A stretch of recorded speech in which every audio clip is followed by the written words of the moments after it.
শিলিগুড়ির একটিয়ারশাল তিলেশ্বরী অধিকারী স্কুলে বার্ষিক ক্রীড়া প্রতিযোগিতা অনুষ্ঠিত হলো। এদিন প্রদীপ প্রজ্বলন, জাতীয় পতাকা ও স্কুলের পতাকা উত্তোলনের মধ্যে দিয়ে অনুষ্ঠানের সূচনা করা হয়।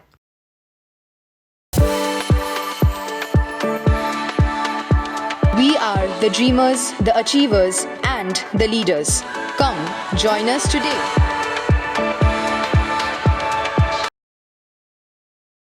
এই ক্রীড়া প্রতিযোগিতায় প্রধান অতিথি হিসেবে উপস্থিত ছিলেন জলপাইগুড়ি জেলা পরিষদের সদস্য মনীষা রায়, আশিখর ফাঁড়ির ইনচার্জ পাপ্পু সিং সহ অন্যান্যরা। এদিন জুনিয়র সিনিয়র বিভাগে বিভিন্ন প্রতিযোগিতা হয়। বিদ্যালয়ের ছাত্রছাত্রীরা স্বতঃস্ফূর্তভাবে প্রতিযোগিতায় অংশগ্রহণ করে। এ বিষয়ে বিদ্যালয়ের প্রধান শিক্ষক পার্থ দত্ত জানান, ছাত্রছাত্রীদের শুধু পুঁথিগত বিদ্যা নয়, তার পাশাপাশি শরীর চর্চা ও খেলাধুলোর প্রয়োজন, এই কথা মাথায় রেখে ক্রীড়া প্রতিযোগিতার আয়োজন করা হয়েছে। শুধু স্কুলের ছাত্রছাত্রীরা নয়, পাশাপাশি প্রাক্তন ছাত্রছাত্রী এবং অভিভাবকদের জন্য বিভিন্ন খেলার আয়োজন করা হয়েছে। অ্যাকচুয়ালি পড়াশোনার সাথে সাথে খেলাধুলোটাও চালিয়ে যাওয়া উচিত ছেলে মেয়েদের। তো আমাদের স্কুলে তাই আমরা উৎসাহিত করি ছাত্রছাত্রীদের, যাতে তারা খেলাধুলাতেও অংশগ্রহণ করে।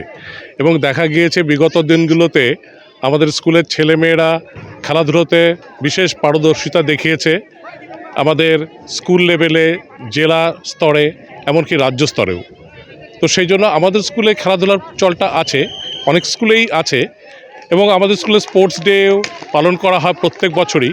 এছাড়াও অন্যান্য সময়ও ছেলে মেয়েদেরকে নিয়ে আমাদের যে ক্রীড়া শিক্ষক দুজন আছেন, সুভাষিস দাস মহাশয় এবং প্রিয়নাথ দেউড়ি মহাশয়, তারাও কিন্তু খুব উৎসাহের সাথে ওদেরকে বিভিন্ন খেলাধুলো শেখান এবং ছেলেমেয়েরাও খুব উৎসাহের সাথে এগুলো শেখে।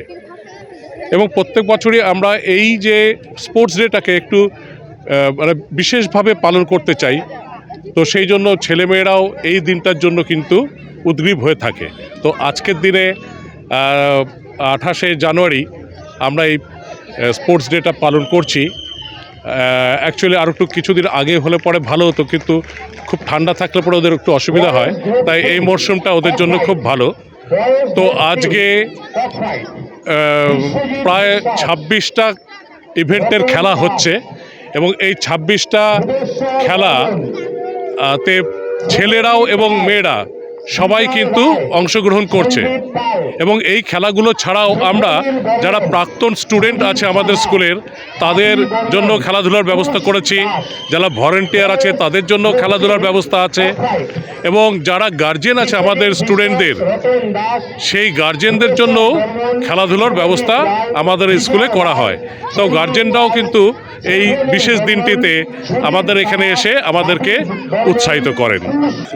একদম ঠিক তাই। আমরা মনে করি, আমাদের শিক্ষিকারা মনে করেন যে শুধু পুঁথিগত বিদ্যা নয়, তার সাথে সাথে সুস্থ শরীর তৈরি করা দরকার, কারণ সুস্থ শরীরেই সুস্থ মনের বাস। তা আমার মনে হয় যে ছাত্রছাত্রীরা যদি তাদের মানে সুগঠিত হেলথ তৈরি করতে পারে, ভালো মন তৈরি করতে পারে, তাহলে পরে তারা পড়াশোনার দিক দিয়েও বেশি আগ্রহী হবে। আমাদের বিদ্যালয় তো বরাবরই খেলাধুলাতে অনেক ভালো। আমরা রাজ্যেও পুরস্কার জিতেছি, জেলাতেও পুরস্কার জিতেছি।